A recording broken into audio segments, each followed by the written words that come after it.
It's hard to watch sometimes from over here, Dan, because in America, you guys have taken it to the next level. And sometimes I feel like I'm watching a science fiction movie.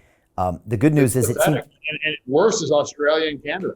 Oh, wow. I mean, it's like fucking Nazi Germany over there. And it seems like it's coming back a little bit. But, for a while, every tech company, everything out there was promoting that one narrative. And, like, literally, you could get dropped if you went against that. It seems like it's coming back a little bit more. I watch way too many fucking people bend the knee. Like Joe Rogan apologized. Like, what a fucking joke. Like, you didn't think their own. Yeah, you didn't think he should have apologized or did the wrong thing there? Fuck no. What a fucking pussy. Unbelievable. It wouldn't have mattered either way, right? He said he got more followers on the back of that controversy. I've gotten more followers on negative shit than anything else. Okay. And it's funny because right when he was getting fucking all his shit and they were fucking going after him, I was getting fucking bad press in the fucking, media. Oh, Dan's going broke. He's fleeing the country. Ignite's going bankrupt. All this other shit. It's like, we've done over 100 million in fucking vape sales. Like, I've never had more fucking money. Like, these people are so fucking stupid. And Joe Rogan, like, took off the video of he and I on his fucking channel because, like, I was getting bad. Really? Yeah, what a pussy. Yeah, so funny, man. So you would think, like, all the people, like, he basically got shit for fucking, like, using horse dewormer and all this other fucking shit. Literally in the midst of getting just roasted online for nothing but nonsense. This idiot's going to just go and, like, watch some YouTube videos and say, like, oh, fucking, they must be true about Dan. Like, I used to think that he was more of a critical thinker than that. I was actually pretty unimpressed. Why do you think he did it? Because of the UFC or because of his comedy career, or he felt guilty, or? I mean, a lack of intelligence and a lack of backbone. I think that's probably what it is, because if he was smart, he would have, he was like texting me like, hey, brother, blah, blah, blah, like all this fucking shit, and then, like, I got some bad press, and then all of a sudden, like, he's like, wants to distance himself. The Rock did the same thing to Logan Paul.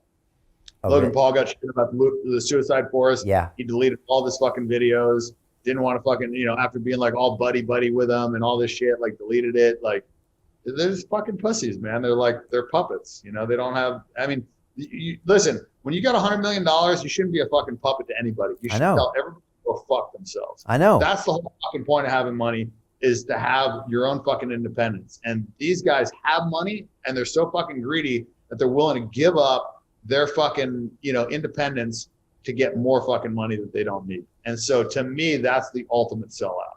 It's one thing when you're coming up and you don't have money and, like, you're fucking fighting to make ends meet or whatever. But when you're worth $100 million, you shouldn't be taking shit from anybody. You should have your own fucking viewpoints. You should say what the fuck you want to say. You shouldn't be worried about shit. I mean, that's my opinion. That's always what I've done. So your episodes on Rogan got taken off? The greedy bankers are about to do it again. In 2008, they crashed our financial system and nearly bankrupted the entire global economy. Then they received trillions of dollars in government bailouts. And after, they demanded fat bonuses paid for by you, the taxpayer.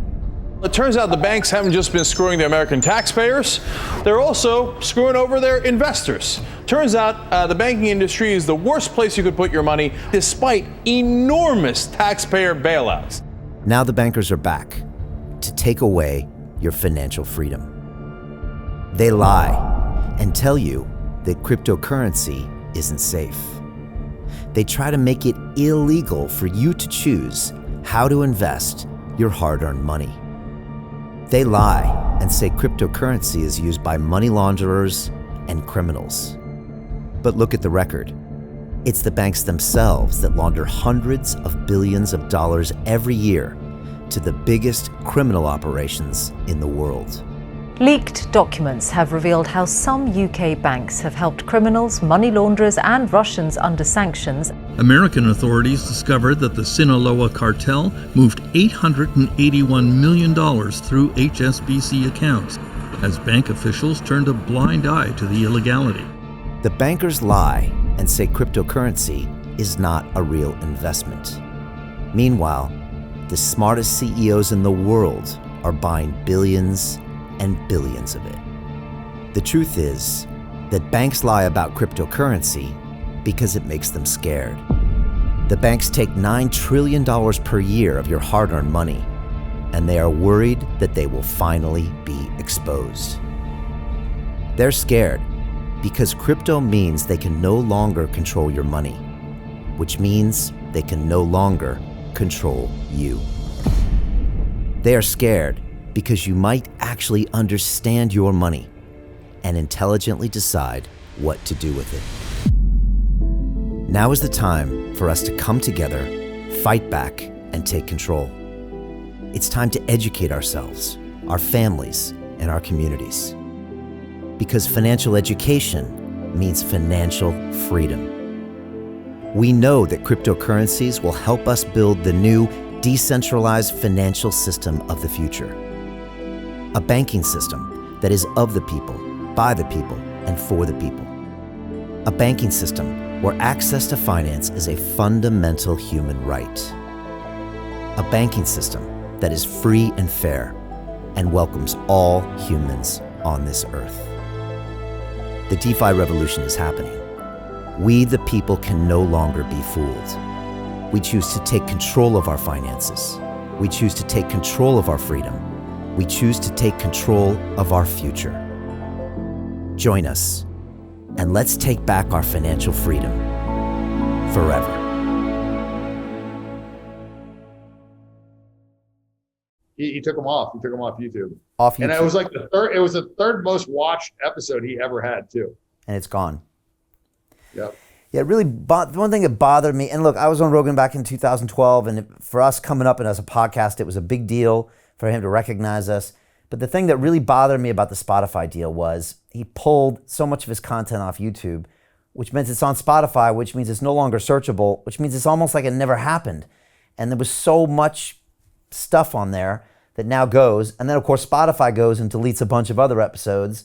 And then now all of a sudden, a part of history, I remember your episode on Rogan, is no longer there. That really bothered me.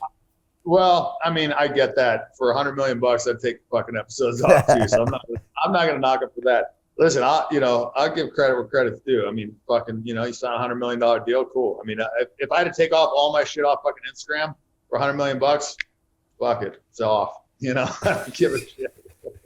It still bothers me because it's almost like part of history is missing though somehow. I get it. I mean, I get it. But listen, $100 million, $100 million, and he wasn't a rich guy before that. So, I mean, he had some money, but like, I guess it's his content. $100 million puts you in a level of like, you don't have to fucking worry about money anymore. Right. I mean, that's a benchmark for sure. Right. Like after $100 million, your life doesn't improve that much with more money. I mean, there's a jump, bigger plane, fucking better houses, yacht, whatever. But like your lifestyle doesn't really improve that much. $100 million is kind of like, to me, it's the minimum to have like, fuck you money. I think $100 million is fuck you money. Right. In excess of that is good. But like that to me is kind of the minimum because you can have a plane, you can have a house, you got staff, you don't have to worry about shit. I mean, you can't live like a fucking total asshole. You can definitely spend $100 million. Like it's not like, right. But you're doing all right, you know? Okay. Got it. But he should have not cowered and taken content down or apologized. That's what you're saying. Well, no. Content, listen, they pay him $100 million to own his content. That's fine. I think that's totally fine. Him apologizing, that's some bitch ass shit. Like, fuck that. Apologize because you want to apologize, not because you're being shamed into it or because they're telling you to fucking do it. Like, fucking own your shit. Like, I'll apologize if I'm wrong, but, I don't think he thought he was wrong. He apologized because they pressured him into apologizing. If he thought it was wrong, he would have apologized a long time ago, not as soon as they gave him pressure. He knows what he did. Like, you know what I mean? Like,